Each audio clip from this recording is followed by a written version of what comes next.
Merci, Monsieur le Président. Ça fait déjà plusieurs fois que j'appuie dans cette Chambre les efforts du village de Grenville, de son comité de patrimoine et de la MRC d'Argenteuil dans leur démarche pour sauvegarder le canal de Grenville, qui est un joyau patrimonial pour ma région.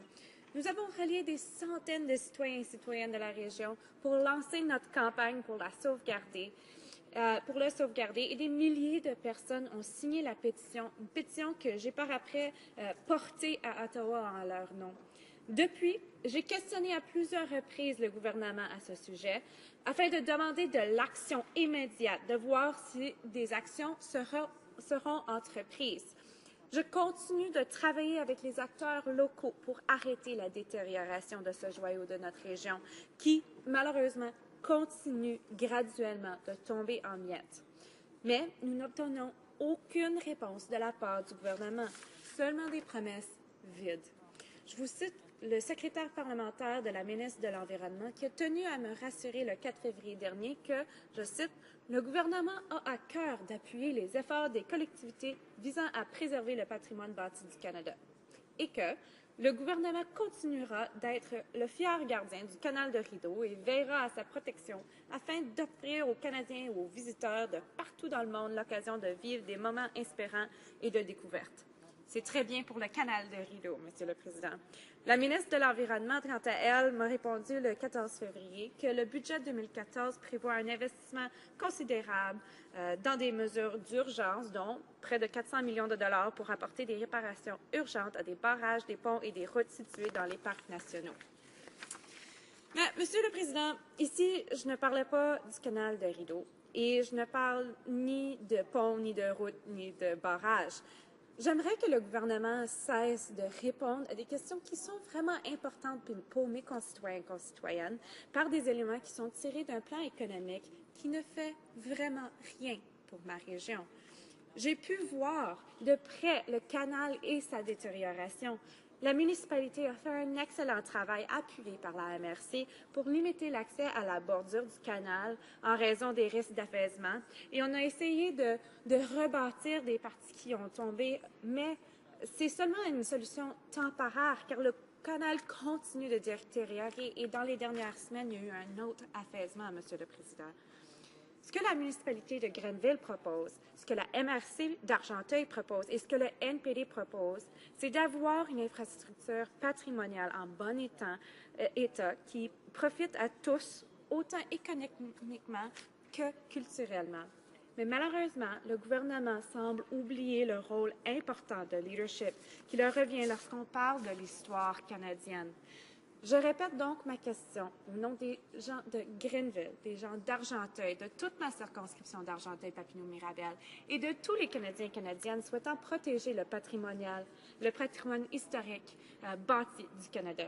Le gouvernement fédéral prendra-t-il ses responsabilités et s'engagera-t-il à sauver le canal de Grenville?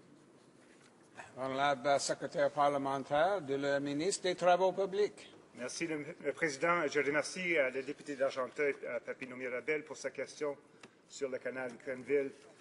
After decades of neglect on behalf of the Liberals, our government has made record investments in the infrastructure and maintenance of our national historic sites and national parks.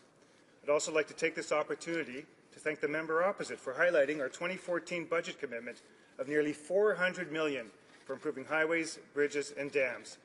That all being said, Mr. Speaker, the Grenville Canal land and its management are and have been the responsibility of the municipality of Grenville since 1990. On the advice of the Historic Sites and Monuments Board of Canada, the creation of the Grenville Canal and its significance following the War of 1812 was designated as a National Historic Event in 1929. In 1931, a large stone cairn was constructed to hold a bronze commemorative plaque.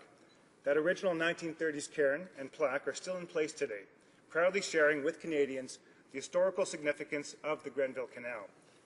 A review of the designation was undertaken in October 2005 at the request of the municipality. The Status of Designations Committee, a subcommittee of the National Historic Sites and Monuments Board, reaffirmed the 1929 board decision. In Canada, protection of heritage property that is not owned by the federal government is the responsibility of each provincial and territorial government under its respective legislation. While a national historic designation helps to focus public attention on a particular site, it does not affect ownership of the site or provide protection. Thank you, Mr. Speaker. L'honorable député d'Argenteuil-Papineau-Mirabel.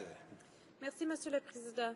Malgré toutes les excuses qui sont présentées par mon collègue, le gouvernement fédéral a une responsabilité morale envers le canal de Grenville. Les travaux requis afin de rouvrir le canal sont importants. La municipalité et les résidents de Grenville, à peine 1000 personnes, ne peuvent assurer seuls les coûts liés à ces travaux.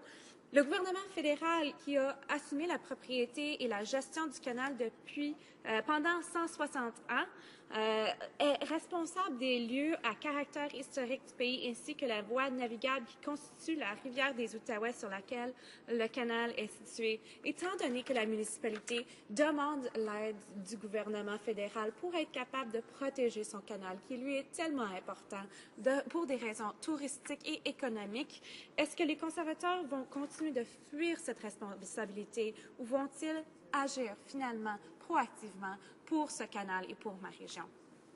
L'honorable secrétaire parlementaire. Mr. Speaker, as I mentioned earlier, Budget 2014 provides out nearly $400 million over 5 years to make further improvements to our highways, bridges, and dams located in our national parks and along our heritage canals. These improvements are required after years of neglect on behalf of the Liberals and will facilitate better access to these national treasures.